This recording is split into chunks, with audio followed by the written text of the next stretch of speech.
Bismillahirrahmanirrahim. Assalamu alaikum dear students. I am Tanveer Bio, your teacher. Today I am here to discuss with you test number 29. Dear students, काफ़ी बड़ा topic था grammar का जो हमने कल revise किया.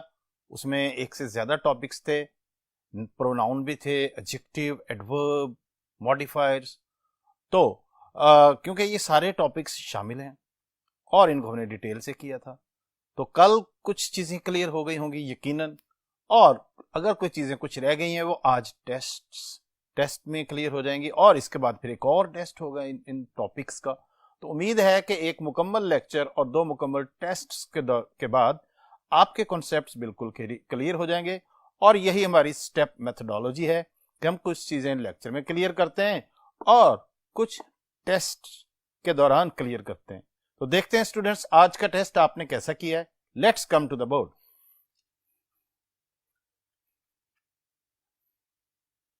जी dear students, कुछ MCQs board पे, जो मेन चीज है टॉपिक जो है वो बोर्ड पे समझाऊंगा, बाकी आप यहीं से करेंगे. MCQ number 116. The boy was absorbing much to poison to permit proper application to his college work. Ji, was में तो कोई प्रॉब्लम नहीं है ऑप्शन ए में, बी में प्रॉब्लम है, ठीक है, सी में भी कोई प्रॉपर में, और आगे एप्लीकेशन एक एडजेक्टिव और एक नाउन का कॉम्बिनेशन है, ठीक है. टू हिज कॉलेज वर्क, यहां पे भी पोजेसिव प्रोनाउन ठीक तरह से यूज हुआ है डी में. तो डियर स्टूडेंट्स ऑप्शन बी जो है उसमें प्रॉब्लम है, और जरा देखते हैं प्रॉब्लम क्या है. ये कल आपको बताया था कि मच टू, यहां पे मच टू यूज हुआ है लेकिन आगे नाउन है, ठीक है. लेकिन जो इसका जब आगे ये नाउन हो तो फिर जो है मच एंड पे आना चाहिए, ठीक है. अगर इधर नाउन है तो इधर मच आना चाहिए, और टू तो तब आता है जब आगे कोई एडजेक्टिव हो, ठीक है, तब ये हम यूज करते हैं. जैसे ही is to clever, he is to poor to पे हिज फी. तो टू तब यूज होता है जब एडजेक्टिव हो, जब नाउन हो तो मच यूज होता है. यही गलती है इसमें. तो डियर स्टूडेंट्स ऑप्शन बी जो है वहां पे गलती थी, मच टू की बजाय टू मच होना चाहिए था. Next 117. The boss was aware of the most unique talent of the employee, who himself was unaware of that boon. Oh, dear students, जो absolute concepts होते हैं इसमें वही आया है ऑप्शन ए में, the most unique talent noun है, B उसमें कोई प्रॉब्लम नहीं है, of his employee who himself was unaware of that boon.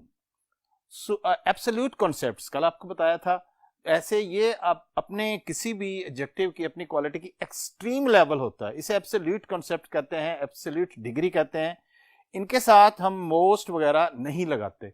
ये जो यूनिक है इसके साथ हमने मोस्ट, यूनिक, आइडियल ये कल आपको बताए थे. परफेक्ट है तो परफेक्ट है, अगर नहीं है तो इम्परफेक्ट है. तो इस तरह से इसके साथ द मोस्ट यूनिक टैलेंट जो है वो गलत इस्तेमाल है, इनके साथ हम डिग्रीज नहीं लगा सकते.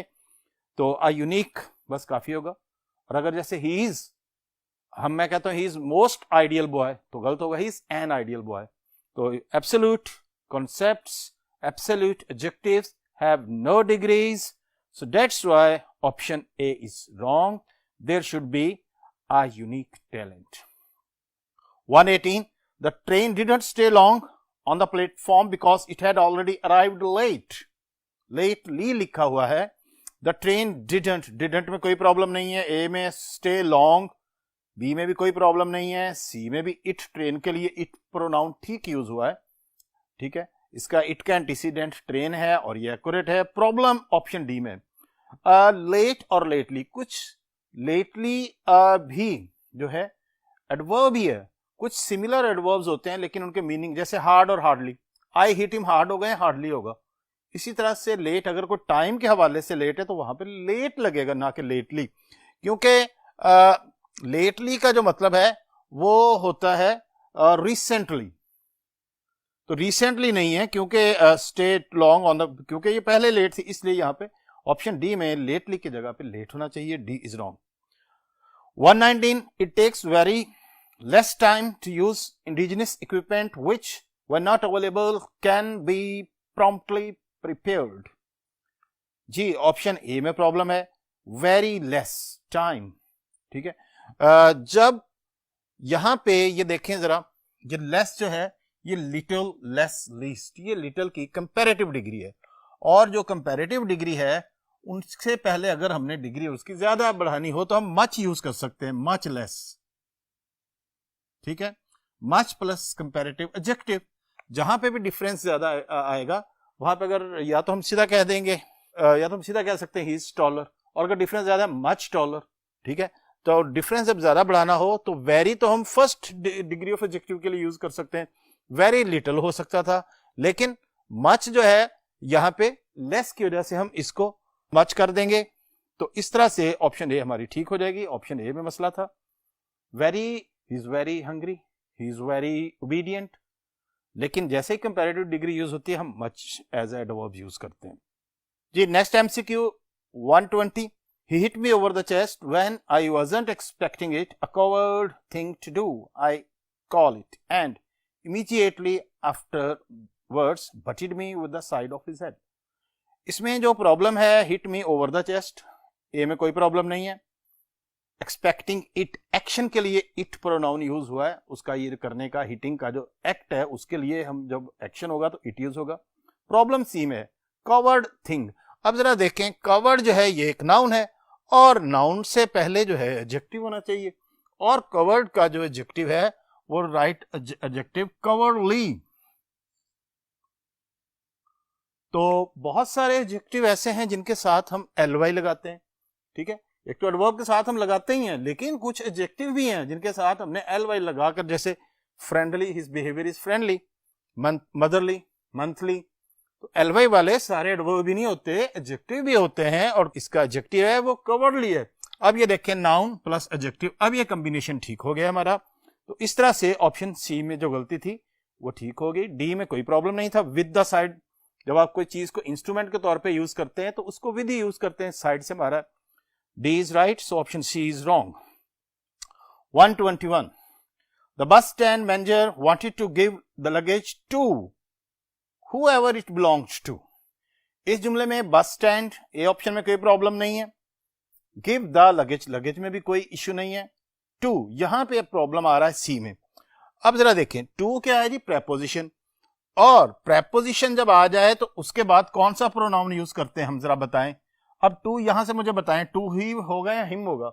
When there is a preposition we use objective case of pronoun.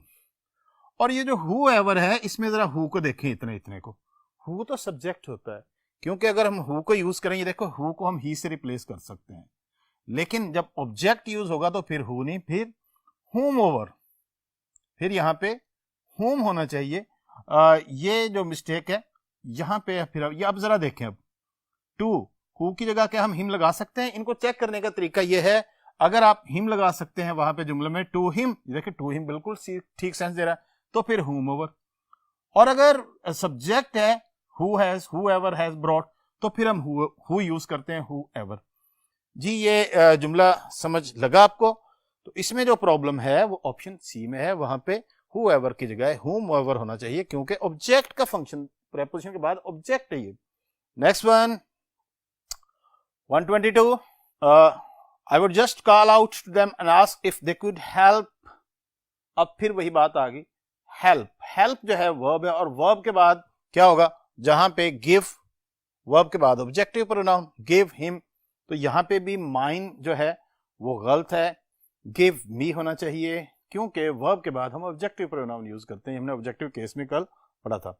If they let me, आगे देखें, आगे भी उसने मी यूज किया, लेट के बाद फिर एक और, इसी जुमले में इसकी एक और एग्जांपल मौजूद है, लेट मी हेल्प मी, तो यहां पे भी सी में माइन की जगह पे मी होना चाहिए था, जुमले में खुद सोल्यूशन मौजूद है। Next one 123, whom could they choose but the man whom had worked for it all these years। इस जुमले को समझने के लिए अभी जो मैं जुमला समझा रहा था उसी से ये जुमला समझा जा सकता है, whom could they choose। whom की जस्टिफिकेशन जरा देखें, whom की जस्टिफिकेशन ये है कि whom जहां पे आता है ना, उसके बाद ये देखें जरा, सब्जेक्ट आ रहा होता है, सब्जेक्ट ये है, लेकिन ये ऑब्जेक्ट जो है वो पहले लग गया है, तो जहां पे बाद में सब्जेक्ट आ गया वहां पे whom ओके है, whom could they choose। लेकिन दूसरे हिस्से में देखें बट द मैन, और जैसे ही वर्ब आ गया, ये जरा देखें who had verb, वर्ब से पहले सब्जेक्ट होना चाहिए, ठीक है, वर्ब से पहले सब्जेक्ट होना चाहिए, whom तो ऑब्जेक्ट है, इस वजह से whom को हम रॉन्ग कर देंगे, और who एज अ सब्जेक्ट, अभी इस एमसीक्यू में मैंने आपको बताया था who had worked hard जी, क्योंकि वर्ब है उससे पहले who आना चाहिए, तो जो मिस्टेक है वो सी पोर्शन में है, वहां पे whom की जगह पे who होना चाहिए, क्योंकि अगले हिस्से में वर्ब है। 124, a long line of decorating cars entered Izmir on the 9th of September 1922 on either side an escort of cavalry। जुमले को देखते हैं, प्रॉब्लम कहां पे आ रही है, a long line of decorating cars, Sidhi problem यहां पे ऑप्शन ए में। कार जो है अगर तो किसी को डेकोरेट कर रही है फिर तो हम कह सकते हैं, और जहां पे पैसिव सेंस बन रही हो वहां पे हम पास्ट पार्टिसिपल वाला एडजेक्टिव यूज करते हैं, डेकोरेटेड कार। और ये जैसे इंजर्ड बॉय, फर्ज करें मैं कहता हूं इंजर्ड बॉय है, वो किसी ने इंजर किया है तो पैसिव हो गया ना सेंस, ठीक है। डिस्टर्ब्ड स्टूडेंट, अब किसी ने और ने डिस्टर्ब किया, तो जहां पे पैसिव सेंस हो वहां पे आईएनजी नहीं बल्कि पास्ट पार्टिसिपल यानी कि थर्ड फॉर्म से बनने वाला एडजेक्टिव यूज करेंगे, तो यहां पे हो जाएगा a long line of decorated cars. ये जरा देखें, डेकोरेटिंग कार्स नहीं, डेकोरेटेड कार्स होना चाहिए, क्योंकि कार खुद से अपने आप को इंटरेस्टिंग कार तो हो सकता है अगर किसी को इंटरेस्ट कर रही है तो। बाकी आपको पता कोई प्रॉब्लम नहीं थी, बी में भी कोई प्रॉब्लम नहीं थी, entered Izmir on the, date के साथ दा लगा हुआ है, ठीक है। ये जो 9th 5th इस तरह के जो ऑर्डिनल एडजेक्टिव्स होते हैं इनसे पहले आर्टिकल दा लगा हुआ है, और इस वजह से ऑप्शन सी भी ठीक है। और on the either side, either जो है दो की बात हो रही है, लिहाजा ऑप्शन डी भी बिल्कुल ठीक है, एस्कॉर्ट ऑफ कैवलरी। तो प्रॉब्लम जो है वो ऑप्शन ए में डेकोरेटिंग की बजाय हम डेकोरेटेड कार्स कर देंगे। बाकी के एमसीक्यूज करने के लिए अगला बोर्ड इस्तेमाल करते हैं।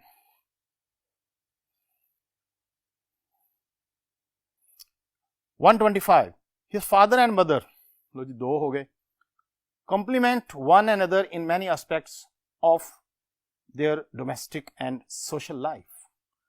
टू पर्सन्स में आपको पता है कि जब रेसिप्रोकल प्रोनाउन हम यूज करते हैं तो वन अनदर की बजाय ईच अदर यूज होता है। जरा देखें, father and mother, persons to हो गए तो हमने ईच अदर यूज करना है। अगर ये मोर देन वन हो गए, मसलन सारी क्लास के लड़के आपस में लड़ रहे हैं, दो से ज्यादा हैं, all the boys are fighting, ठीक है, विद वन एंड अदर, फिर हम वन एंड अदर यूज करेंगे। 3 thieves डिवाइडेड द मनी, ठीक है, अमंग वन एंड अदर, ठीक है। और ईच अदर जो है वो टू के लिए यूज होता है, इस वजह से ऑप्शन सी में प्रॉब्लम है। डी में क्योंकि मदर एंड फादर है, देयर डोमेस्टिक, दोनों के लिए प्लूरल प्रोनाउन यूज हुआ है, वो ठीक है, उसमें कोई प्रॉब्लम नहीं है। C is wrong dear students. 126, no long he had, जी नो लॉन्ग का इस्तेमाल आ गया, नेगेटिव एडवर्ब का। ही हैड, इसको यहीं पे रिजेक्ट करेंगे क्योंकि जब नो लॉन्गर आता है तो आगे इन्वर्जन करते हैं, ठीक है। और नॉट लॉन्गेस्ट, ये यहीं पे गलत हो गया, नॉट लॉन्गेस्ट यूज हम नहीं करते। No longer did he have, C option जो है वो राइट ऑप्शन है, इसकी वजह यह है no longer did he have, इसमें नो के साथ लॉन्गर और डिड ही हैव यानी कि इन्वर्जन भी हुई पड़ी है, हेल्पिंग वर्ब बाद में से सब्जेक्ट से पहले लगा हुआ है, ए में ही पहले लिखा हुआ है। अच्छा, डी में not longer did he have slightly, और देखें इधर भी स्लाइटली में भी प्रॉब्लम आ गई, और फेल्ट वहां पे भी प्रॉब्लम आ गई। No longer did he have दो स्लाइट, और फील, तो हैव और फील दोनों फर्स्ट फॉर्म होनी है क्योंकि और के बाद इस तरफ भी सेम वर्ब होना चाहिए। तो ये जो नो लॉन्गर है इसको अच्छी तरह समझ लें कि जब कंपैरेटिव डिग्री ऑफ एडजेक्टिव होती है उससे पहले हम नो लगाते हैं, ठीक है, और जब इनसे जुमला स्टार्ट करते हैं नो लॉन्गर, यहां पे इन्वर्जन भी की जाती है। इन्वर्जन क्या है कि जो सब्जेक्ट है उसमें हेल्पिंग वर्ब जो है वो पहले लग जाता है, जिस तरह से हम सवालिया सेंटेंस में लगाते हैं। इस चीज का खास ख्याल रखना है कि when there is a negative adverbial we have to do inversion, हमने जुमले का ऑर्डर को चेंज करना होता है। तो इसका नो का कंपैरिजन, नो के साथ कंपैरेटिव डिग्री, नो लॉन्गर होना चाहिए और इन्वर्जन, दोनों चीजें इसमें ओके हैं, इसीलिए हमारी सी ऑप्शन बिल्कुल ठीक है। 127 while we opened the leather woman's purse, अब इस जुमले में लेदर वुमन, ठीक है जी, लेदर के बनी हुई वुमन आ गया। तो एडजेक्टिव का जो ऑर्डर है आपको बताया था, उसका खास ऑर्डर होता है, उसमें जो है कोई खास सीक्वेंस से यूज करते हैं। Option B as women's leather purse, ठीक है, मटेरियल पहले आता है, ठीक है, इसीलिए वुमेन्स पर्सन पहले आ गया, पोजेशन पहले आ गया। Women's leather purse was open, missing keys were found, यहाँ पे इसमें हमने एज वाज ओपन, इसमें जो जुमला है वो missing keys were found, dangling है, तो पता नहीं चल रहा कि किसने इधर इधर वाला हिस्सा मिसिंग कीज वर फाउंड किसने किसने ढूंढी है, इसमें पता चल रहा है सब्जेक्ट मेंशन्ड है, नॉट। सब्जेक्ट लेस क्लॉज आमतौर पे डैंगलिंग होती है, ये हमने आपको बताया था।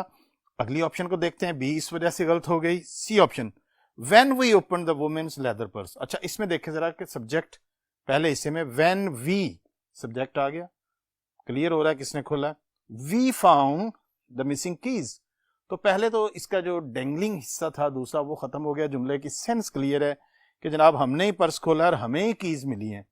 अब इसमें हम जो है इसमें विमेन्स लेदर पर्स, तो नाउन जो है इसमें पर्स है, ठीक है, इसमें जो है ये ज़हन में रख लें कि पर्स मटेरियल पहले आता है, ठीक है, प्लास्टिक चेयर कहते हैं हम, चेयर प्लास्टिक नहीं कहते। और ऑप्शन डी में क्या गलती थी, while opening the women's leather purse missing keys were found, अब इसमें अगेन सब्जेक्ट लेस क्लॉज है, ये नहीं पता चल रहा कि किसने ढूंढी है, इस वजह से हम इसको भी एलिमिनेट कर देंगे। So dear students, option C is absolutely right.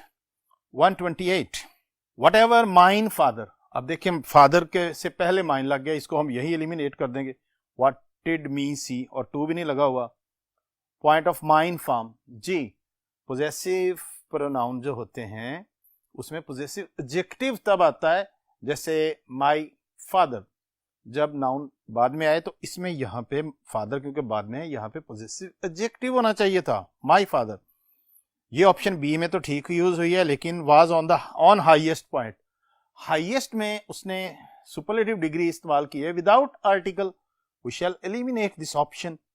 Option C whatever my father wanted me to see was on the top of the highest, ये ऑप्शन बिल्कुल ठीक है, क्योंकि वट एवर जो है जरा देखें, वट एवर एक सिंगुलर फ्रेज है, wanted me to see, wanted के बाद टू भी आना चाहिए था, और वाज भी ठीक लगा हुआ है, on the top of the highest. D में क्या गलती की है, whatever my father wanted me to see on the top of, इसमें हेल्पिंग वर्ब भी नहीं लगा, तो डी तो काफी हद तक गलत होगी। तो जी पता चल गया, जब ये वांटेड मी टू सी, एक तो यहां इसके बाद कुछ उनके बाद हम टू यूज करते हैं, और हाईएस्ट सुपरलेटिव डिग्री से पहले आर्टिकल द लाजमी होता है, इन दोनों चीजों को देखते हुए हमारी राइट ऑप्शन सी है। 129 हिज एल्डर इनफ, अब इसमें यहीं पे एलिमिनेट हो जाएगा, his Elder enough, he is होता तो इसको हम देखते और एल्डर की वजह से भी हम इसको एलिमिनेट करते। ओल्डर और एल्डर का डिफरेंस आपको समझाया था। हिज ओल्डर इनफ, इसमें भी हिज कंपैरेटिव डिग्री जो है हिज ओल्डर, चलो कार होती फिर तो ये चलना था, इनफ और हेल्पिंग वो भी नहीं है, टेंस ही नहीं शो हो रहा, बी भी एलिमिनेट होगी। He is old enough to understand what I am saying, ये ऑप्शन ठीक है, इसमें adjective plus enough to understand what I am saying. D को देखते हैं, he is enough older to understand what I, अच्छा इस तरह के जुमले में जरा सुन लें, इनफ वाले जुमले में he is old enough to, जब आगे इंफिनिटिव यानी कि टू प्लस फर्स्ट फॉर्म वाली फ्रेज मौजूद है तो जो इनफ है एडजेक्टिव के बाद लगता है,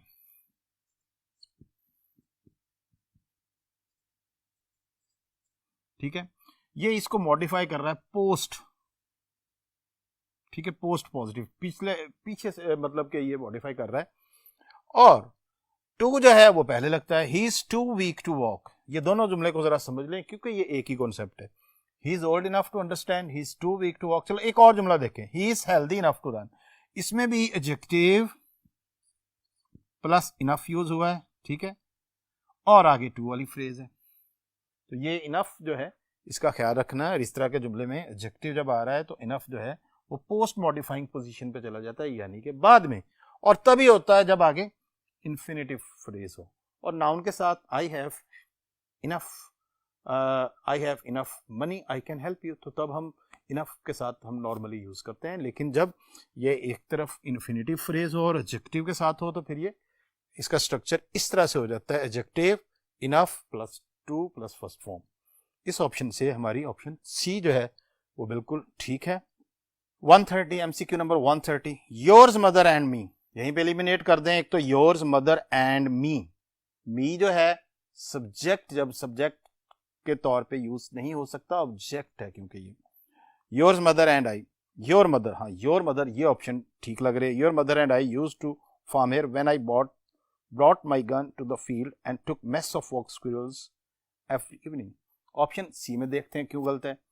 योर मदर एंड मी यहीं पे एलिमिनेट कर दें। Option D, your mother and I used to farming, ये टू प्लस आईएनजी फार्मिंग की वजह से एक तो ये गलती आ गई। Here when I brought mine gun, यहाँ पे ये कॉन्सेप्ट पहले डिस्कस हो चुका है, जब नाउन है तो माई गन होना चाहिए था। डियर स्टूडेंट्स, इसमें जो है जहन में रखें कि जब एक तो जब सिंगुलर सब्जेक्ट है हम कहते हैं जी आई कैन हेल्प यू, लेकिन जब आम तौर पे हम डबल सब्जेक्ट बनाते हैं हम कहते हैं me and my cousin are going, बोलने में हम बड़ा कॉमनली यूज करते हैं। और मी, क्या हम मी इज गोइंग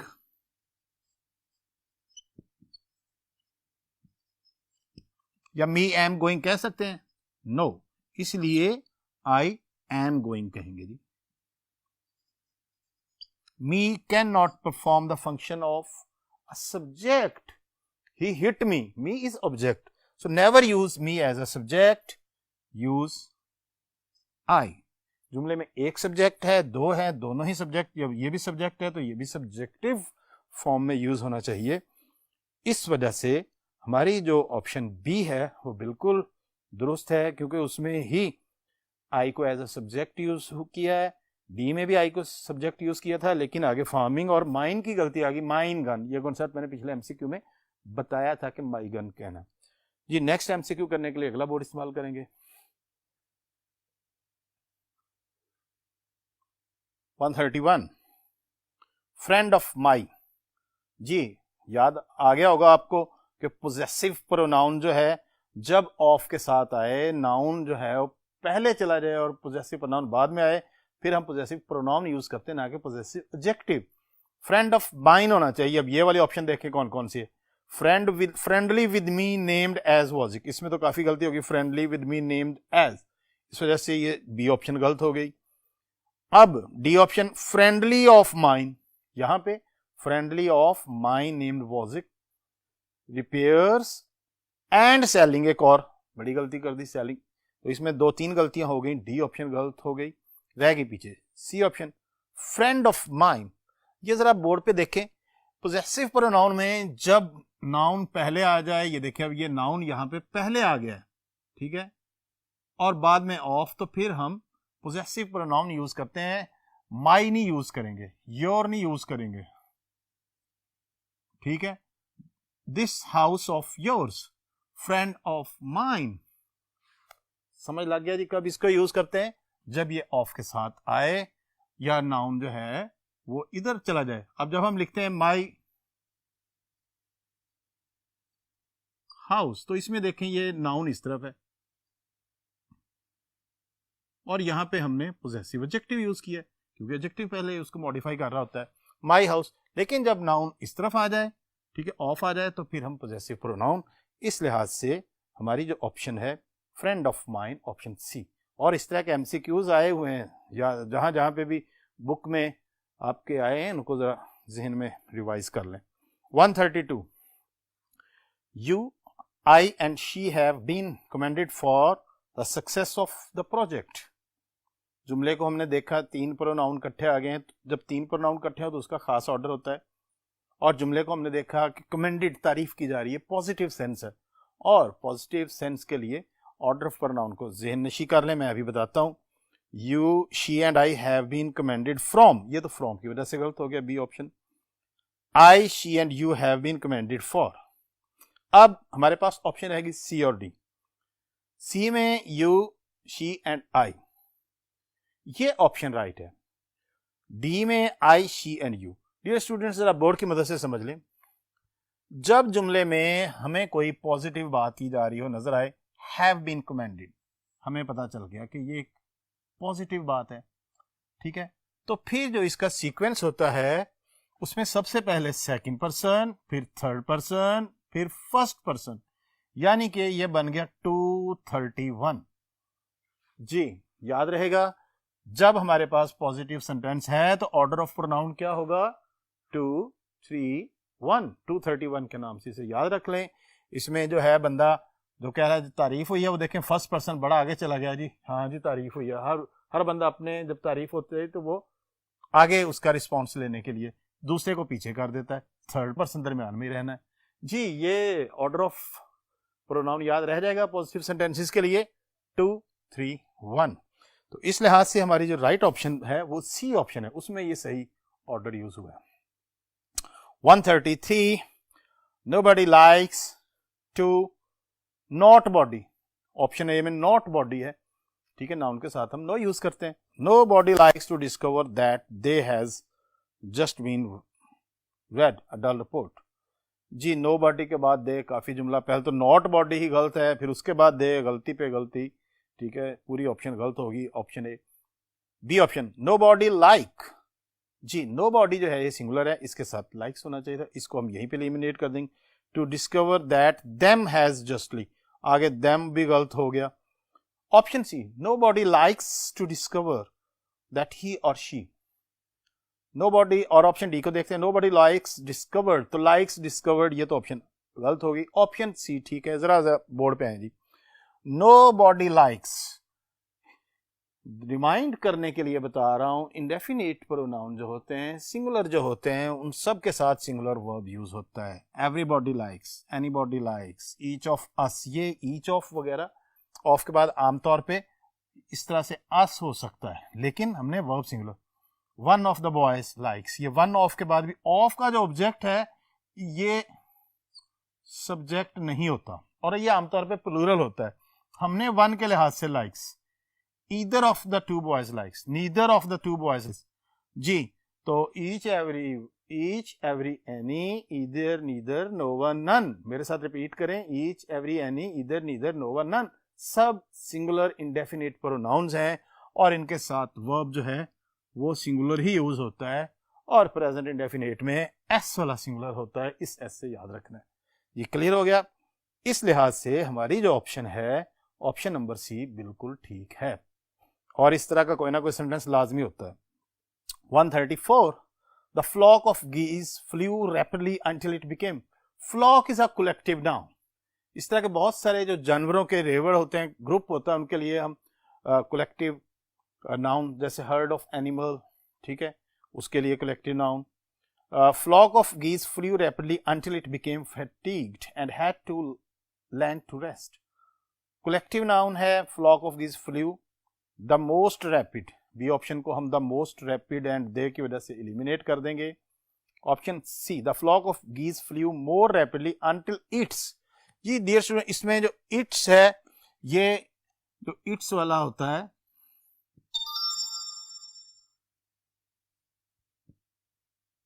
ये एस जो है इज का कॉन्ट्रैक्शन है, ये पोजेसिव नहीं है, ठीक है, इसका खास ख्याल रखना है, इस वजह से हम सी को एलिमिनेट करेंगे। The flock of geese flew rapid until its, अब यहां पे इट्स लग गया पोजेसिव, उसकी जरूरत नहीं है। तो अब जरा दोबारा देखते हैं कौन सी ऑप्शन ठीक है जी। ऑप्शन ए ठीक है, flock of geese flew rapidly until it became। Dear students, जब कलेक्टिव नाउन हमें इस तरह के आ जाते हैं जैसे फ्लॉक ऑफ geese, तो ये हमारे लिए एक सिंगल बॉडी है, एक यूनिट टीम के तौर पे, तो हम इसके लिए जो प्रोनाउन है वो सिंगुलर यूज करते हैं और इनके लिए हम इट यूज करते हैं। इसी तरह से jury, the jury has given it's decision unanimously, ये जो ज्यूरी है अगर ये एक ही है और एक ही फैसला दे रही है, सबकी एक ही राय है, एक ही ग्रुप, एक ही टीम है, तो हम इसके लिए वैसे भी हैज़ यूज़ करेंगे और इट्स यूज़ करेंगे।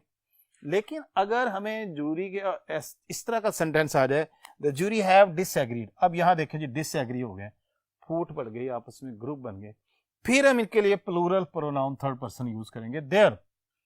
जी डिफरेंस को समझे जरा दोबारा। कलेक्टिव नाउन जब सिंगुलर है, सिंगुलर वर्ब भी सिंगुलर है तो इट लेगा, और कलेक्टिव नाउन अगर डिसएग्री हो गया, ग्रुप्स में डिवाइड हो गया, तो फिर उसके मेंबर्स मुराद होता है, इसलिए इसके साथ हम देयर यूज करते हैं। तो कलेक्टिव नाउन के साथ सही जो सिंगुलर वर्ब हमारे पास, सिंगुलर प्रोनाउन इस ऑप्शन में यूज हुआ है, वो ऑप्शन ए वो राइट है हमारी। 135 clay will see for he. अभी सी फॉर ही में हमें यहीं पे इसको एलिमिनेट कर देंगे कि कोई सेंस नहीं बन रही, देयर इज नॉट पर्ल, ये नॉट भी नहीं होना चाहिए, नो होना चाहिए।